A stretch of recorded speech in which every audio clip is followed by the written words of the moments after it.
Hello students, welcome to our YouTube channel. ఈరోజు ఒక కొత్త టాపిక్తో అయితే మేము ముందుకు వచ్చానమాట. సో చాలా డిలే అయింది వీడియోస్కి. ఇది 4th క్లాస్లో ఒక చిన్న టాపిక్. సో మెయిన్లీ ప్రైమరీ స్టూడెంట్స్కి బాగా యూజ్ అవుతుంది అనమాట. సో లెసన్ వచ్చేసి ఫుడ్ ఫర్ ప్లాంట్స్ అనమాట. సో మెయిన్లీ అసలు మనకి ఇందులో ఏవే టాపిక్స్ ఉంటాయి ఏంటని చెప్పేసి మనం అన్నీ ఫర్దర్గా డిస్కస్ చేసుకోవచ్చు. ఫస్ట్ సో నేను బ్రీఫ్గా నోట్స్ కూడా నీట్గా ప్రిపేర్ చేసి ఉంచాను, సో దట్ మీరు కూడా ఈజీగా చదువుకోవచ్చు అనమాట. సో మనం పాయింట్ టు పాయింట్ వద్దాము. సో ఫస్ట్ వచ్చేసి plants are the only living things which make their own food. So ఇక్కడ ఏమంటున్నారంటే ప్లాంట్స్ అనేవి those are the only living things which make their own food. అంటే ఏంటంటే సో అవి primary living things అనమాట. So ఎవరి మీద డిపెండ్ అవ్వకుండా వాటి ఫుడ్ అవే ప్రిపేర్ చేసుకోవచ్చు. అదే మనం చూడండి, మనం ఏంటంటే మన పేరెంట్స్ మీద ఖచ్చితంగా డిపెండ్ అవ్వాలి, లేదా మనం చేసే జాబ్ మీద మనం డిపెండ్ అయితేనే కానీ మనకి ఓన్గా మనకి ఫుడ్ కానీ షెల్టర్ కానీ ఏది దొరుకుతుంది. కానీ ఈ ప్లాంట్స్ అనేవి primary living things which can prepare their own food. వాళ్ళ ఫుడ్ని వాళ్ళే ఎవరి మీద డిపెండ్ అవ్వకుండా ప్రిపేర్ చేసుకోవచ్చు అనమాట. సో ఈ ఫుడ్ అనేది ప్రిపరేషన్ అనేది ఎక్కడ జరుగుతుంది? ప్లాంట్స్లో. Green plants make their food in leaves. So leaves are called as the kitchen of the plants. లీవ్స్ని ఏమంటారంటే కిచెన్ ఆఫ్ ది ప్లాంట్స్ అంటారనమాట. సో మన ఇంట్లో సెపరేట్గా మనకి కిచెన్ ఎట్లా ఉంటుందో ప్లాంట్స్లో లీవ్స్ అనేవి ప్రైమరీ రోల్ ప్లే చేస్తుంది అనమాట for preparing the food. So ఈ గ్రీన్, అసలు లీఫ్ ఎందుకు గ్రీన్ కలర్లో ఉంది? రెడ్ కలర్లో ఉండొచ్చు కదా. ఆ రెడ్ కలర్లో ఉన్న లీవ్స్ కూడా ఉంటాయి, కానీ major of the 100% of the ప్లాంట్స్లో ఓవరాల్ 95% వరకు ప్లాంట్ లీవ్స్ అన్నీ కూడా గ్రీన్ కలర్లోనే ఉంటాయి. Why? Because of the presence of the substance which is nothing but chlorophyll. So మనకి క్లోరోఫిల్ అనే ఒక పిగ్మెంట్ ఉండడం వల్ల ఏమవుతుందంటే లీఫ్ అనేది గ్రీన్ కలర్లో ఉండడానికి హెల్ప్ అవుతుంది అనమాట. సో ఇక్కడ మీకు ఒక డౌట్ రావచ్చు, ప్లాంట్స్ గ్రీన్ కలర్లో ఉంటాయి, రెడ్ కలర్లో ఉంటాయి, చాలా కలర్స్లో ఉంటాయి, కానీ మరి లీఫ్ గ్రీన్ కలర్లో ఉంటుంది కదా, గ్రీన్ కలర్ ఉన్న లీఫ్ మాత్రమే ఫుడ్ ప్రిపేర్ చేసుకుంటుందా, రెడ్ కలర్లో లీఫ్ కూడా ఫుడ్ ప్రిపేర్ చేస్తుందా అని అంటే మేజర్ ఆఫ్ ద ఇన్సిడెంట్స్లో ఏంటంటే గ్రీన్ కలర్ లీవ్స్ మాత్రమే ఫుడ్ని ప్రిపేర్ చేసుకోగలవు. కొన్ని ప్లాంట్స్ ఉంటాయి అవి రెడ్ కలర్లో ఉంటాయి, అవి మనం నెక్స్ట్ టాపిక్లో డిస్కస్ చేస్తాము. సో మెయిన్గా ఏంటంటే ఓన్లీ గ్రీన్ కలర్ లీవ్స్ మాత్రమే ఫుడ్ని ప్రిపేర్ చేసుకోగలవు అనమాట. సో ఇప్పుడు అసలు ఈ ఫుడ్ ప్రాసెస్ అంతా ఎలా జరుగుతుందో తెలుసుకుందాం. సో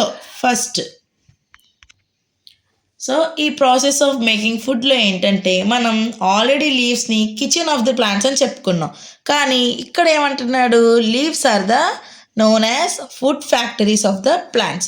సో ఫుడ్ అంతా ఎక్కడ ప్రిపేర్ అవుతుంది? ఫ్యాక్టరీస్లో ప్రిపేర్ అయ్యే కదా అన్ని షాప్స్లోకి వెళ్తుంది. సో ఇక్కడ కూడా అంతే. So leaves are considered as the food factories of the plant.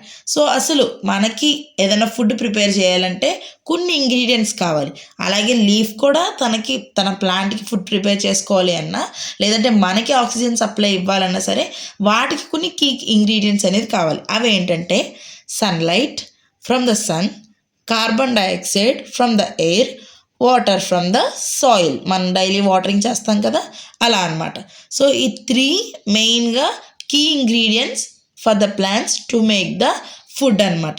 So step by step ప్రాసెస్కి వస్తే ఫస్ట్ మనం వాటరింగ్ అనేది డైలీ చేస్తూ ఉంటాం సాయిల్లో. అప్పుడు ఆ సాయిల్ ఏం చేస్తుంది? Roots absorbs the water and minerals from the soil నుంచి రూట్స్ ఏం చేస్తాయంట? వాటర్ని, మినరల్స్ని అన్నిటిని కూడా ఫస్ట్ అబ్జర్వ్ చేసుకుంటాయంట. This is the first step. And the second step is these absorbed water and the minerals from the soil is carried to the leaves through the stem. So stem నుంచి ఈ leaves వరకు ఈ వాటర్ని, మినరల్స్ని కూడా stem ద్వారా leaves వరకు carry చేస్తుందంట. Next లీవ్స్లో మనకి ప్రజెంట్ అయ్యే ఒక small opening pore which is nothing but breathing organs of the plant is called as a stomata. So మన హ్యూమన్స్లో లంగ్స్ ఎలాగ రెస్పిరేటరీ ఆర్గాన్స్గా రోల్ని ప్లే చేస్తున్నాయో ప్లాంట్స్లో కూడా breathing organs of the breathing pores of the plants ఏంటంటే those are nothing but stomata. ఈ స్టొమాటా పార్ట్ ఏంటంటే it takes the CO2 from the air. So ఇక్కడ మనం ఏం మాట్లాడుకున్నాము? కార్బన్ డైఆక్సైడ్ కావాలి ఎయిర్ నుంచి అని మాట్లాడుకున్నాం. సో మనకి ఆ కార్బన్ డైఆక్సైడ్ తెచ్చిది ఎవరు? స్టొమాటా CO2ని CO2 is nothing but carbon dioxide. So CO2ని ఎయిర్ నుంచి టొమాటో తీసుకొచ్చిందంట. ఇప్పుడు మనకు కావాల్సిన CO2 దొరికింది, వాటర్ దొరికింది. ఇంకేం మిగిలిపోయింది మనకి? సన్లైట్ మిగిలిపోయింది. సన్లైట్ని ఎలా తీసుకోవాలి? మనం వెళ్ళి ఎంత గిన్నె పట్టుకుని వెళ్ళి సన్లైట్ కొంచెం కావాలి అంటే సన్ ఇవ్వడు కదా. సో ఇక్కడ మనకి క్లోరోఫిల్ అనే ఒక పిగ్మెంట్ ఉంటుంది అనమాట. ఇందాక ఆల్రెడీ మనం మాట్లాడుకున్నాం. సో క్లోరోఫిల్ పిగ్మెంట్ దీనివల్లే లీవ్ గ్రీన్లో ఉంటుంది అని మాట్లాడుకున్నాం. కానీ ఇక్కడికి వచ్చేసరికి ఇక్కడ క్లోరోఫిల్ లీవ్స్లో ఉన్న క్లోరోఫిల్ ఏం చేస్తుందంటే సన్లైట్ని ట్రాప్ చేస్తుంది. సో సన్లైట్ని ట్రాప్ చేయడం వల్లనే మనకి ఫుడ్ ప్రాసెస్ అంతా జరుగుతుంది అనమాట. ఇప్పుడు మనకు కావాల్సిన 3 ఇంగ్రీడియంట్స్ దొరికేసాయి: సన్లైట్, కార్బన్ డైఆక్సైడ్, వాటర్. ఇప్పుడు లీవ్స్ ఏం చేయాలి? ఇంగ్రీడియంట్స్ అన్నీ వచ్చేసిన తర్వాత ఫుడ్ అనేది ప్రిపేర్ చేసుకోవాలి కదా. సో ఇంట్లో మనకి ఫుడ్ అమ్మ ప్రిపేర్ చేస్తుంది. సో మార్కెట్ నుంచి ఇంగ్రీడియంట్స్ అన్నీ ఎవరు తీసుకొస్తారు? ఫాదర్ తీసుకొస్తారు. ఫాదర్ తీసుకొచ్చి ఇంగ్రీడియంట్స్ అన్నీ ఇక్కడ కిచెన్లో పెట్టగానే ఫుడ్ ప్రిపేర్ చేయాల్సిన బాధ్యత ఎవరిది? అమ్మది. సో ఇక్కడ సేమ్ కూడా అక్కడ ఇక్కడ స్టెమ్ అన్నిటినీ తీసుకొచ్చింది, టొమాటో లీవ్స్లో CO2ని ట్రాప్ చేసింది, క్లోరోఫిల్ సన్లైట్ని ట్రాప్ చేసింది. సో ఇన్ని ఇంగ్రీడియంట్స్ మనకు వచ్చేసిన తర్వాత ఇప్పుడు లీవ్స్ ఏం చేయాలి? ఫుడ్ ప్రిపేర్ చేయాలి కదా. సో ఇప్పుడు లీవ్స్ ఏం చేసింది? Leaves uses this energy in sunlight to change CO2 and water into the glucose. తీసుకొచ్చిండు CO2ని, వాటర్ని ఏంటంటే దానికి ఫుడ్ డైజెస్టబుల్గా ఎలా కన్వర్ట్ చేసుకుందంట? గ్లూకోజ్ కింద కన్వర్ట్ చేసుకుందంట. ఇక్కడికి మనకి ఎంత స్టెప్ అయింది? This the 5th step. So 5th స్టెప్కి వచ్చేసరికి తీసుకున్న ఇంగ్రీడియంట్స్ని, ఎనర్జీని యూజ్ చేసుకొని ఫుడ్ అనేది గ్లూకోజ్ కింద కన్వర్ట్ అయిందంట. ఇప్పుడు గ్లూకోజ్ కింద కన్వర్ట్ అయిన తర్వాత ఈ ఫుడ్ లీవ్స్ ఎలా తీసుకుంటున్నాయి అది చూద్దాం. So food made by the leaves. So ఏవైతే ఫుడ్ గ్లూకోజ్ కింద కన్వర్ట్ అయిన తర్వాత లీవ్స్ ఏం చేస్తాయంటే these carried through veins, stems to other parts of the plant. వీన్స్కి, స్టెమ్కి, to other parts of the ప్లాంట్కి ఫుడ్ అనేది క్యారీ అవుతుంది. ద స్టెమ్ అంటే అదర్ పార్ట్స్ అంటే వెయిన్స్ అంటే మనకి ఫ్రూట్స్ వస్తున్నాయి, ఆ ఫ్రూట్స్లో అంతా తింటుంటే శక్తి అట్లా వస్తుంది. అది ప్రిపేర్ చేసిన ఫుడ్ అంతటినీ కూడా మనకి ఈ సీడ్స్ రూపంలో కానీ, ఫ్రూట్స్ రూపంలో కానీ, ఇన్ని రూపంలో మనకి ఈ ఫుడ్ అనేది మనకి త్రూ యానిమల్స్కి అవ్వచ్చు, హ్యూమన్స్కి అవ్వచ్చు, ఈ ఫుడ్ అనేది మనకి పాస్ ఆన్ అవుతుంది అనమాట. సో ఇప్పుడు this plant uses glucose as it's food. So plant కూడా దాంట్లో ఇంకా సెల్స్ గ్రో అవ్వాలన్నా, లేకపోతే ఫర్దర్గా హైట్ పెరగాలన్నా, ప్రాపర్గా ఫ్రూట్ ఎదగాలన్నా, సో అన్నిటినీ కూడా ఫ్లవరింగ్ కానీ, ఫ్రూటింగ్ కానీ అన్నీ రావాలన్నా కూడా ఈ ఫుడ్ అనేది ఈ ప్లాంట్ యూజ్ చేసుకోవాలన్నమాట. సో ఇంత ప్రాసెస్ చూసాం కదా, మనం ఒక 8 స్టెప్ ప్రాసెస్ చూసాము. ఈ ప్రాసెస్ అంతటినీ కూడా మనం ఏమని పిలుస్తాము? ఫోటోసింథసిస్ అని పిలుస్తాం. ఇక్కడ ఫోటో మీన్స్ లైట్. లైట్ అంటే సన్లైట్, సన్ నుంచి మనకు వచ్చిన లైట్. నెక్స్ట్ సింథసిస్ అంటే ఏంటంటే పుట్టింగ్ టుగెదర్. అంటే ఏంటంటే తీసుకొచ్చిన సబ్స్టెన్స్ అన్నిటినీ కూడా మనం ఒక దిక్కున పెట్టి మళ్ళీ నీకు తెచ్చిన ఇంగ్రీడియంట్స్ అన్ని మీకు ఇచ్చేసాము, ఇప్పుడు నువ్వు ఫుడ్ ప్రిపేర్ చేసుకో. సో ప్రతిదాన్ని మనం దగ్గర చేర్చి అప్పుడు ఒక ఫుడ్ అనేది దాన్ని ప్రిపేర్ చేస్తున్నాం అనమాట. సో ఈ ఫోటోసింథసిస్ మనకు కూడా 2 మార్క్స్ క్వశ్చన్లో కానీ బిట్ ఎగ్జామ్స్లో కూడా అడుగుతారు.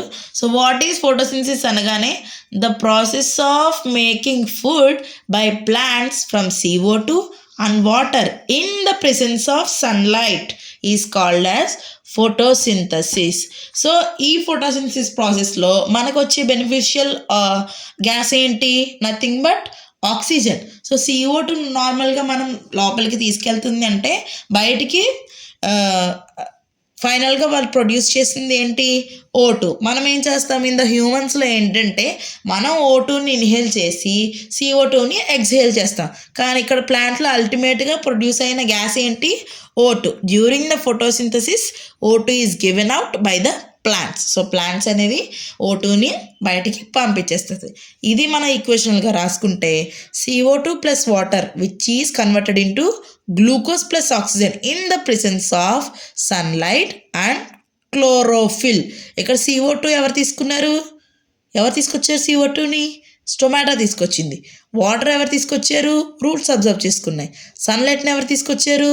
క్లోరోఫిల్ ట్రాప్ చేసింది. సో ఈ ఫుడ్ అంతా ఎలా కన్వర్ట్ అయింది? గ్లూకోజ్ కింద కన్వర్ట్ అయింది. ఆక్సిజన్ ప్లాంట్స్ నుంచి మనకి బయటకు వచ్చి through that we are inhaling and exhaling. So ఈ డయాగ్రామ్ చూడండి. సో లీఫ్ డయాగ్రామ్ ఇది మనం స్టెమ్ పార్ట్గా అనుకుందాం. ఇట్లా ఇవన్నీ రూట్స్ అనుకుందాం. సో ఈ రూట్స్ నుంచి వాటర్ మినరల్స్ అన్నీ అబ్జర్వ్ అవుతున్నాయి. సో ఇది స్టెమ్ కింద కన్సిడర్ చేసాం కదా. ఇక్కడ అబ్జర్వ్ చేసుకున్న రూట్స్ ఏం అబ్జర్వ్ చేసుకున్నాయి? వాటర్ని అలాగే మినరల్స్ని అబ్జర్వ్ చేసుకున్నాయి. స్టెమ్ ద్వారా ఎక్కడికి వెళ్తున్నాయని చెప్పుకున్నాము? లీవ్స్లోకి వెళ్తుందని చెప్పుకున్నాం. ఇదిగోండి, లీవ్స్లోకి ఈ వాటర్ కానీ మినరల్స్ కానీ అన్నీ వెళ్తున్నాయి. వెళ్ళిన తర్వాత ఇక్కడ మనకి ప్రజెంట్ అయిన స్టొమాటా ఏదైతే ఉందో దేన్ని ట్రాప్ చేసిందంట? బయట నుంచి వచ్చే CO2ని తీసుకుంటుందంట స్టొమాటా. మరి ప్లాంట్ అల్టిమేట్గా ఇక్కడ O2 అని రాశాను. అల్టిమేట్గా మనకు ప్రాసెస్ అంతా జరిగిన తర్వాత O2 అనేది బయటికి రిలీజ్ అవుతుంది. ఇక్కడ సన్లైట్ ఎవరు ట్రాప్ చేసుకుంటున్నారు? లీవ్స్లో ఉన్న క్లోరోఫిల్. సో క్లోరోఫిల్ అనేది సన్ని ట్రాప్ చేసుకుంటుంది. ఇక్కడ లీఫ్లో ఫుడ్ అనేది ప్రిపేర్ అవుతుంది. ప్రిపేర్ అయిన తర్వాత ఫుడ్ గ్లూకోజ్ కింద కన్వర్ట్ అయ్యి లీవ్ వీన్స్కి, ఫ్రూటింగ్ కానీ ఫ్లవరింగ్ కానీ తిరిగి స్టెమ్కి కానీ ప్రతి దానికి వెళ్ళి ప్రతి పార్ట్ ఆఫ్ ద ప్లాంట్లో స్టోర్ అవుతుంది. అల్టిమేట్గా మనకు ప్రొడ్యూస్ అయ్యే గ్యాస్ ఏంటంటే నథింగ్ బట్ O2. సో మీకు అర్థమైంది కదా ఈ టాపిక్. సో నెక్స్ట్ క్లాస్లో మనము పార్ట్స్ ఆఫ్ ద లీఫ్ గురించి అసలు మొత్తం మనం డిస్కస్ చేసుకుందాము. సో ఓవరాల్గా టాపిక్ వచ్చేసరికి ఏంటంటే plants are the living organisms of the all the world. అంటే ఏంటంటే they can make the own food. Those are the primary organisms. So green plants ఏం చేస్తాయి? లీవ్స్లో ఫుడ్ని ప్రిపేర్ చేసుకుంటుంది. Why the leaf is in green colour means due to the chlorophyll pigment which makes the leaf green in color. And ఈ ప్రాసెస్లో ఏంటంటే so these are called as the food factories, and we need 3 types of ingredients which is nothing but sunlight, carbon dioxide and water to prepare the food. After the process of making food, roots absorb the water minerals from the soil. Those are carried through the stem, and in the leaf stomata takes the CO2 from the air and leaves a green pigment which is nothing but chlorophyll. We already discussed it before. This chlorophyll traps the sunlight. After trapping the sunlight, leaves uses this sun energy to change the CO2 and the water into the glucose. Simple ఫామ్లో అది మార్చుకోవాలి. So మీకు doubt రావచ్చు, మాట్లాడుకుందాం ఒకసారి దాని గురించి మనము. So food made by the leaves carried through the vein, stem and other parts of the plant. This plant uses glucose as the food. This ultimate process is nothing but a photosynthesis. మీరు ఈ video అంతా చూసారు కాబట్టి చివరి వరకు చూసుంటే ఖచ్చితంగా how the extra food is stored in the plant, this is my question. So దీనికి ఆన్సర్ కమెంట్ సెక్షన్లో చెప్పండి. సో నెక్స్ట్ క్లాస్లో మనము డిస్కస్ చేసుకుందాము. సో ఈ కంటెంట్ మీకు ఉపయోగపడింది అని అనుకుంటున్నాను. ఇంకా మీకు ఫర్దర్గా ఏమైనా టాపిక్స్ కావాలంటే please do comment so that I will make the video. So next వీడియోలో కలుద్దాము. Bye friends.